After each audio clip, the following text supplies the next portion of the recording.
Assalamualaikum warahmatullahi wabarakatuh. Selamat jumpa kembali sahabat-sahabat viewer dan subscriber channel Titah Misteri.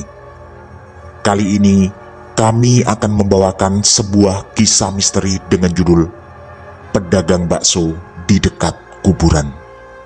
Selamat mengikuti.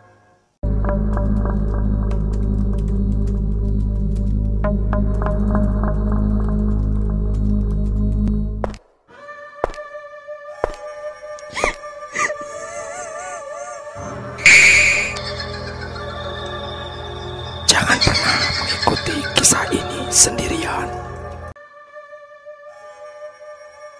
Cinta selalu adalah topik penting dalam kehidupan. Tapi pada kenyataannya, tak semua orang cukup beruntung dalam hal yang berhubungan dengan dunia asmara. Cirebon 1993. Awalnya Heri merasa heran dan penasaran kenapa warung bakso kecil itu sangat ramai. Menurutnya, sang penjual termasuk cukup berani membuka usaha jualan bakso di tempat seperti itu. Sejak sebulan terakhir, ada warung bakso di dekat kuburan yang cukup jauh dari pemukiman. Ukurannya tidak terlalu besar dan hanya berdinding anyaman bambu. Sekilas seperti bangunan sederhana yang dibikin ala kadarnya. Setahu Heri, warung itu hanya buka di malam hari.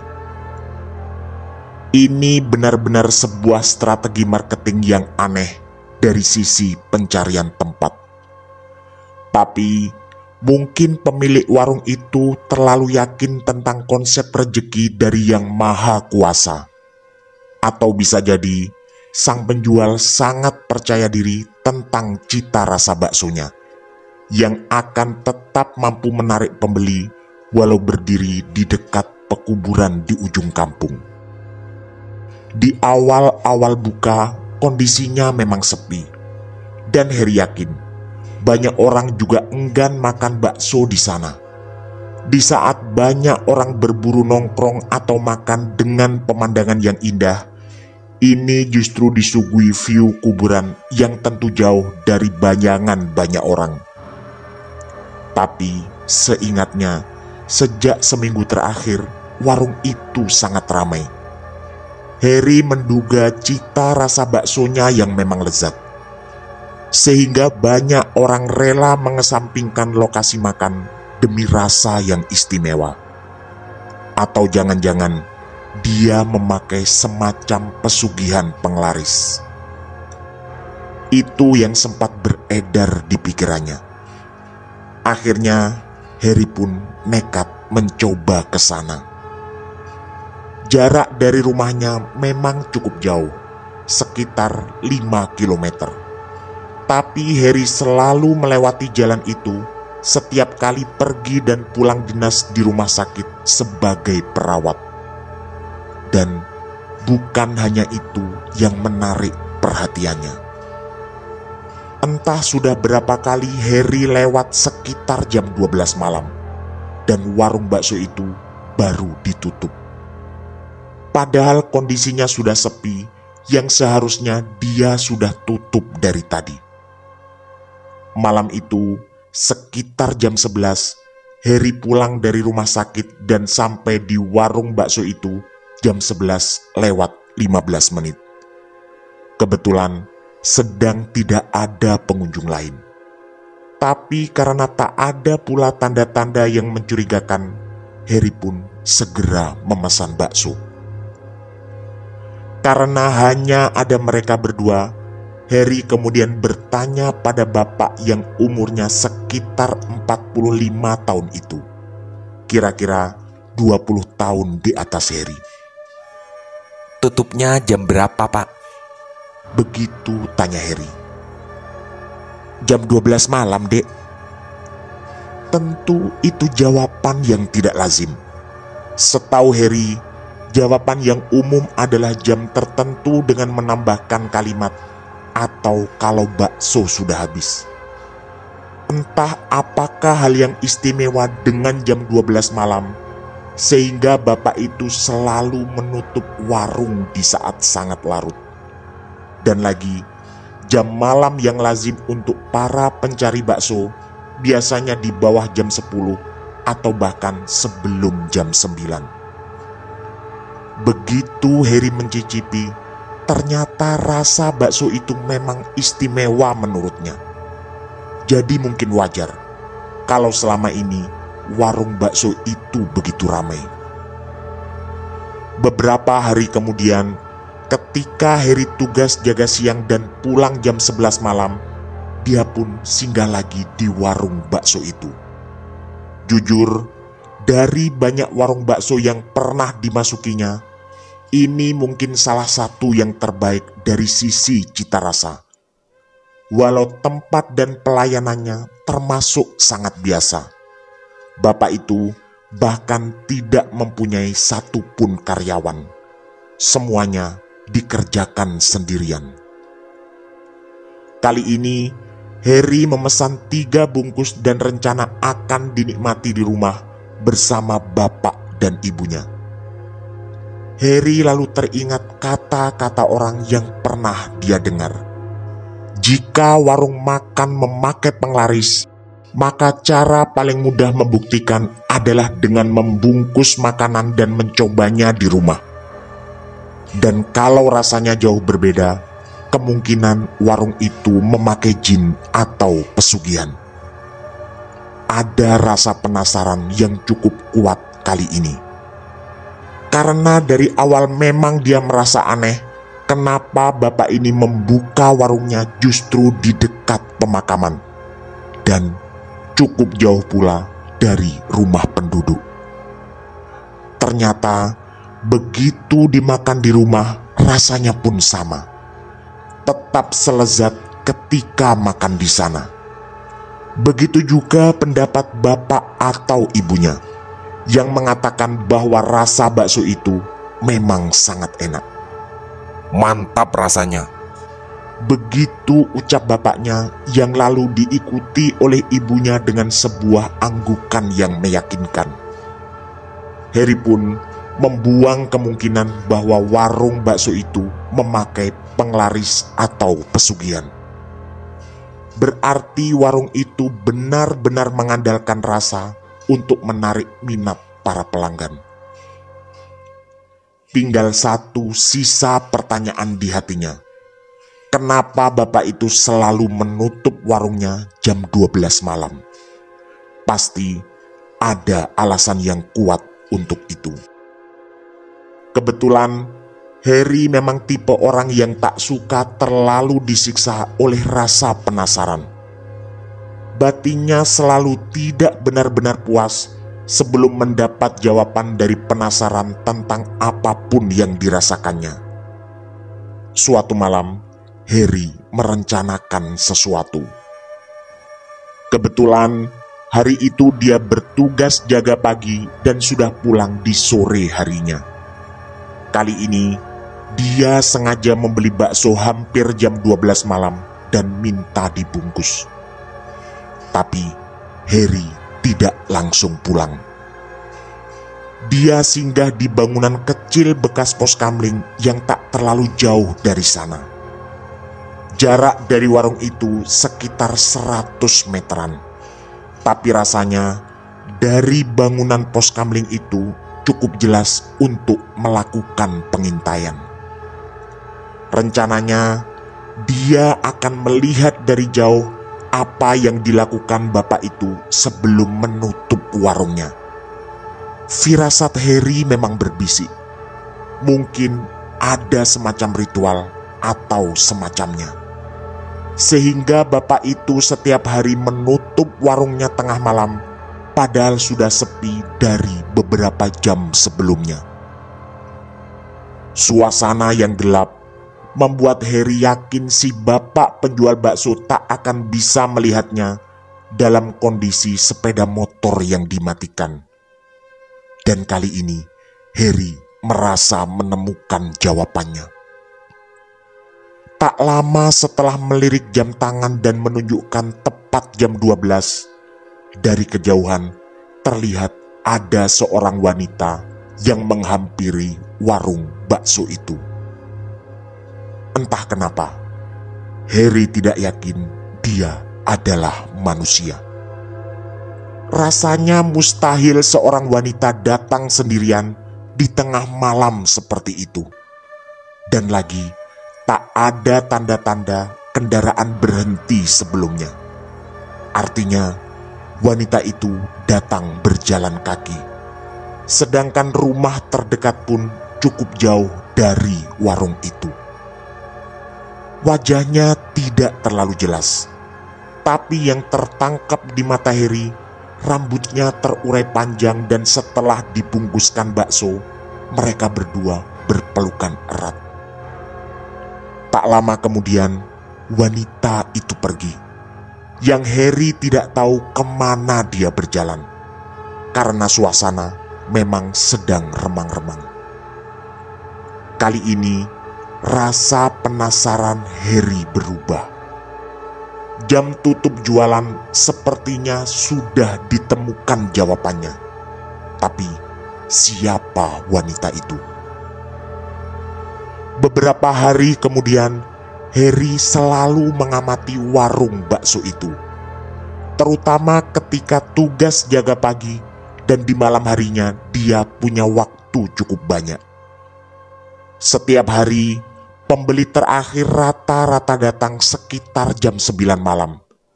Tapi anehnya, warung itu tetap seperti biasa, tidak segera tutup. Dan nanti sekitar tengah malam, bapak itu baru terlihat berkemas dan lalu menutup warungnya. Bangunan tua bekas pos kamling selalu menjadi tempat Harry melakukan pengintaian. Biasanya dengan ditemani beberapa batang rokok. Untungnya tak pernah terlihat ada orang yang curiga padanya. Walau sampai dengan jam 10, biasanya jalan itu masih cukup ramai dengan orang yang lalu lalang. Akhirnya, Harry merasa menemukan jawabannya beberapa hari kemudian. Karena memang berniat melakukan penyelidikan, Harry berangkat ke warung itu sekitar jam 11 malam lagi. Pada bapak dan ibunya, Harry pamit keluar membeli bakso dan menawarkan pada beliau berdua. Tapi kedua orang tuanya tidak berminat makan bakso malam itu. Karena belum menikah, Harry memang masih tinggal bersama kedua orang tuanya. Kebetulan dia adalah anak bungsu dari 2 bersaudara. Kakaknya yang sudah menikah sudah tinggal terpisah di desa sebelah. Dan kali ini di warung itu Harry bertemu seorang pembeli lain, yaitu laki-laki yang usianya kira-kira tidak jauh dari bapak pemilik warung. Dari caranya ngobrol, terlihat sekali betapa mereka berdua adalah sahabat akrab. Tak jarang mereka tertawa terbahak-bahak ketika membahas masa lalu yang sepertinya dulu mereka adalah teman sekolah. Setelah bapak pembeli itu menghabiskan baksonya, dia menyalakan sebatang rokok. Harry merasa ini saat yang tepat.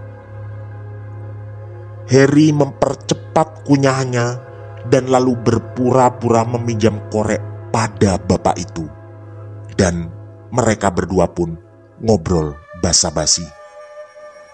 Bapak itu mengaku bernama Pak Purnomo. Dan ketika ditanya di mana dia tinggal, Pak Purnomo hanya menjawab singkat, "Tak jauh dari sini." Pak Purnomo juga mengaku bahwa pemilik warung ini dulu memang adalah teman sekolahnya. Bahkan dulu mereka berdua pernah agak renggang karena naksir cewek yang sama, yang ujung-ujungnya gagal karena cewek itu memilih menikah dengan orang lain. Dari caranya berbicara, Pak Purnomo adalah orang yang mudah bergaul. Walau candaan-candaannya kadang terasa garing, tapi dia tak pernah kehabisan topik untuk membuat obrolan menjadi seru. Setelah beberapa topik tidak terlalu penting, Heri memberanikan diri bertanya, kenapa bapak penjual bakso ini selalu menutup dagangannya setiap jam 12 malam? Heri yakin Pak Purnomo punya jawaban dan rasa penasarannya akan segera terjawab. Pak Purnomo menatap Heri dengan sedikit aneh, lalu mengecilkan volume suaranya. Mungkin agar penjual bakso tak mendengar percakapan itu. Kata Pak Purnomo, penjual bakso di warung ini bernama Pak Adi. Dan mereka berdua memang sahabat akrab dari dulu. Katanya lagi, Pak Adi hanya hidup sendiri.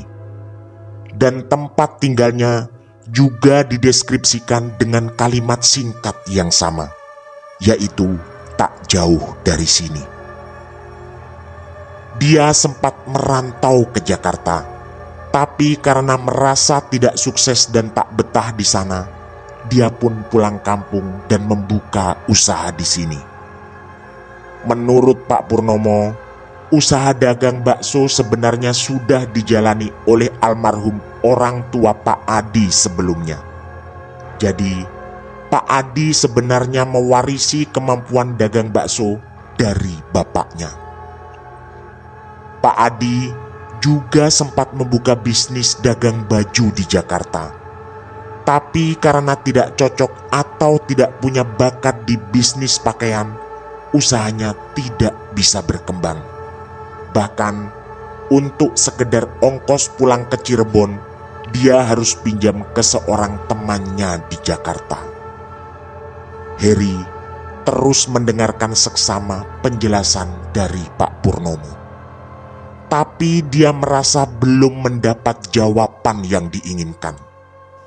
Dan setelah obrolan cukup lama, ini informasi yang penting. Pak Adi ternyata sudah menduda sangat lama. Sekitar 3 bulan setelah pernikahannya, istrinya meninggal karena kecelakaan. Hal itu pula yang sempat membuatnya sangat bersedih dan memutuskan berangkat ke Jakarta. Sejak saat itu dan sampai setua ini, Pak Adi tak pernah menikah lagi. Di sini, Heri mulai terfikir sesuatu. Berbagai kemungkinan aneh berkelebat di benaknya. Tapi tak lama kemudian, Pak Purnomo pamit pulang yang sepertinya agak terburu, dan obrolan terpaksa berhenti. Heri lalu segera membayar baksonya dan pulang karena tiba-tiba merasa tak nyaman hanya berdua dengan Pak Adi. Apalagi penjelasan Pak Purnomo tadi membuatnya terfikir sesuatu yang sangat aneh. Tapi tunggu dulu. Tidak terdengar suara kendaraan, bahkan sepeda kayuh sekalipun. Dan begitu Heri keluar dari warung kecil itu, Pak Purnomo yang tadi ngobrol dengannya sudah tak terlihat lagi. Entahlah, mungkin dia pulang berjalan kaki dengan sangat cepat, atau suasana yang agak gelap memang membatasi pandangan Heri.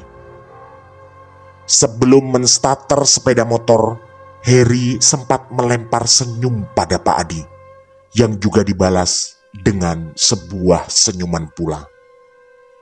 Adi lalu sempat menatap sekujur badan Pak Adi dari ujung rambut sampai ke ujung kaki. Ada kekhawatiran yang datang tiba-tiba. Tapi semuanya terlihat normal. Pak Adi pasti adalah manusia biasa. Karena masih ada rasa penasaran, Adi berhenti lagi di bangunan tua bekas pos kamling. Gerimis rintik-rintik yang tiba-tiba turun membuat malam itu terasa semakin dingin. Dia benar-benar ingin membuktikan apakah kejadian beberapa hari lalu akan terulang lagi, atau bahkan akan ada jawaban yang lebih memuaskan atas rasa penasaran yang beberapa hari ini mengganggu pikirannya. Jam 12 malam, tinggal 10 menit lagi. Detik demi detik terasa berjalan begitu lambat. Suara jangkrik yang berpadu dengan senandung merdu para kata membuat malam itu terasa lebih syahdu. Memang bangunan tua itu berada di pinggir jalan yang di kanan kirinya adalah hamparan sawah. Dari rumah terdekat pun jaraknya juga masih cukup jauh. Di siang hari, banyak orang yang memanfaatkan bangunan itu untuk tempat berteduh atau makan bersama bagi orang-orang yang bekerja di sawah sekitarnya. Sebentar-sebentar, Heri memperhatikan jam tangannya. Debar rasa takut dan penasaran berpadu sempurna dan semakin menguat seiring detik yang semakin mendekat menuju jam 12 malam. Jarak yang 20 detik terpangkas menjadi 19, kemudian 18 dan 17. Lalu, tepat di detik ke-16 menjelang tengah malam, terdengar suara sesuatu jatuh di belakangnya. Setengah refleks Heri ingin menoleh, tapi separuh sisanya menahan dirinya agar tak bergeming. Entah kenapa, kesadarannya berkata, ada sesuatu yang datang, tapi bukan dari alam nyata. Heri menahan nafas demi menunggu apa yang akan terjadi. Bulu kuduknya perlahan berdiri. Ini rasanya seperti dulu ketika ada pasien di rumah sakit yang sedang berhadapan dengan datangnya ajal. Ketika itu, mata Heri menangkap ada sesuatu yang tembus pandang keluar dari tubuh salah seorang pasien. Sebelum beberapa detik kemudian, pasien itu menghembuskan nafas terakhirnya. Konsentrasi Heri pun terpecah. Tak lagi terfokus mengamati warung bakso Pak Adi. Kali ini ada hal penting yang harus dilawan, yaitu ketakutan. Ada hembusan angin yang berputar di belakang punggungnya. Lari mungkin tidak akan jadi solusi. Sambil terus berusaha memperkuat keberanian, Heri memejamkan kedua matanya. Dia sadar tak butuh mata terbuka untuk merasakan hal-hal seperti ini. Dan ini bukanlah sepenuhnya tugas dari indera penglihatannya. Hembusan angin itu semakin lama terdengar semakin kuat. Dan seketika kemudian duduklah seorang wanita tepat di sebelahnya.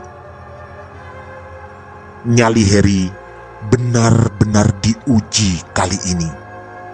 Apalagi ketika sosok itu ternyata kemudian berbicara dengan bahasa manusia. Apa yang kamu lakukan di sini? Heri terdiam tak mampu menjawab. Ini mungkin bukan pertanyaan biasa, tapi lebih pada ketidaksetujuan makhluk ini atas keberadaannya di bangunan tua bekas pos kamling. Atau bisa jadi bangunan tua ini sudah dianggap sebagai rumahnya. Wanita itu terus menghadap ke arah depan, seakan tak ingin wajahnya dilihat. Rambut yang panjang terurai menutupi mukanya membuat kesan semakin kuat bahwa dia bukanlah manusia.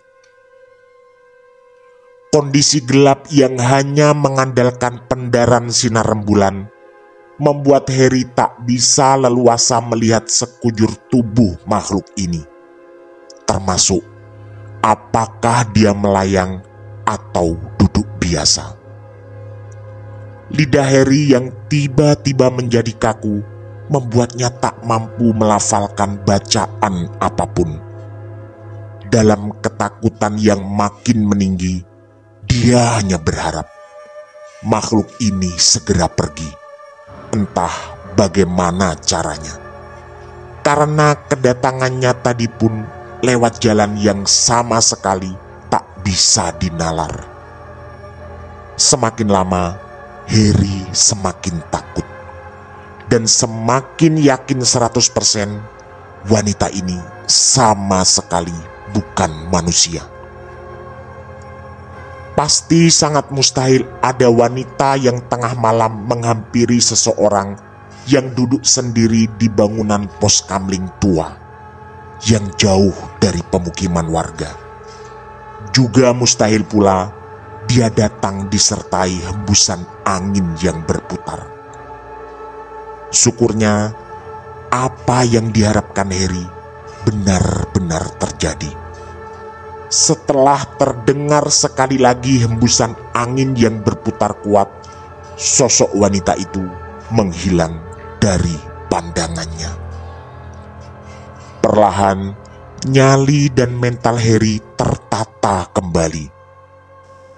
Beberapa tahun bekerja di rumah sakit dan sering melihat hal-hal ganjil, terutama menjelang kematian, serta kejadian-kejadian di kamar jenazah, membuatnya sedikit banyak terbiasa. Walau jujur, rasa takut belum sepenuhnya hilang. Dengan sekujur tubuh yang sebenarnya masih gemetar, Harry tetap ingin menuntaskan rasa penasarannya. Terasa nanggung kalau harus pulang sebelum menyaksikan warung bakso itu tutup. Apalagi pengalaman menakutkan yang baru dialaminya. Perjalanan mencari jawaban atas rasa penasaran ini sudah terlanjur jauh. Pandangan Harry kembali diarahkan pada cahaya lampu di warung bakso Pak Adi. Sebentar lagi harusnya Pak Adi menutup warungnya.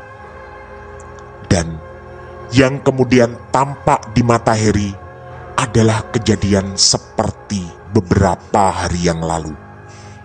Ada sesosok wanita yang masuk ke warung itu.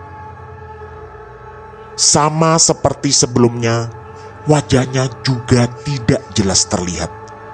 Apalagi Harry hanya menyaksikan dari arah samping dia berdiri. Harry benar-benar memfokuskan pandangannya. Tapi firasatnya mengatakan, mungkin itu adalah sosok wanita yang tadi duduk di sampingnya. Karena kemunculan wanita itu di warung bakso terjadi tak lama setelah tiba-tiba dia menghilang dari pos kamling tua ini. Pak Adi terlihat mengulurkan sebungkus bakso pada wanita itu. Lalu mereka berdua terlihat berpelukan. Benar-benar sama persis dengan kejadian beberapa hari lalu. Dari caranya berpelukan, terlihat sekali kedua makhluk itu punya hubungan emosional yang sangat kuat. Tak lama kemudian, sosok wanita itu menghilang, dan Pak Adi lalu berkemas untuk menutup dagangannya. Harry sempat berusaha mencari kemana arah wanita itu pergi, tapi tetap tak jelas kemana pergi baginya sosok itu. Sempat ada kekhawatiran wanita itu akan datang kembali ke pos kamling tua ini. Kemungkinan itu pasti ada, karena tadi dia berangkat dari sini. Andai saja firasat Heri benar, bahwa itu adalah wanita yang sama.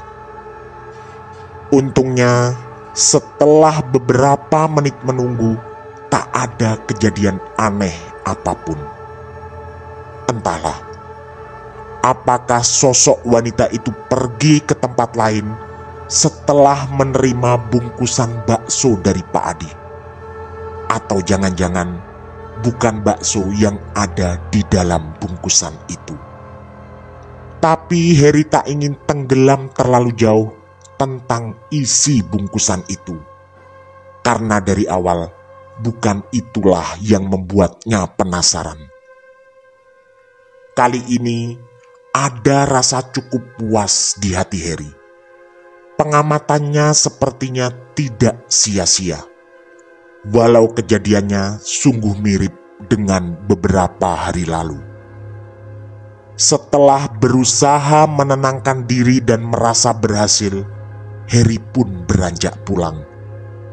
Dan syukurnya tidak ada gangguan apapun, termasuk ketika dia menghidupkan sepeda motor. Sepanjang perjalanan, ada banyak pertanyaan yang berkecamuk di otak Heri. Sebagian misteri ini mungkin sudah terungkap, tapi tetap tersisa banyak pertanyaan yang tak sepenuhnya bisa terjawab. Siapakah Pak Purnomo yang tadi sama-sama membeli bakso dan lalu mengaku sebagai sahabat Pak Adi? Lalu, siapa wanita yang 2 kali disaksikannya diberi sebungkus bakso atau apapun itu oleh Pak Adi sebelum menutup warungnya? Juga, apakah itu adalah wanita yang sama yang tadi mendatanginya di bangunan tua bekas pos kamling? Apapun itu, ada satu hal yang Heri sangat percaya, bahwa Pak Adi menduda sekian lama karena terlalu mencintai almarhum istrinya. Tamat.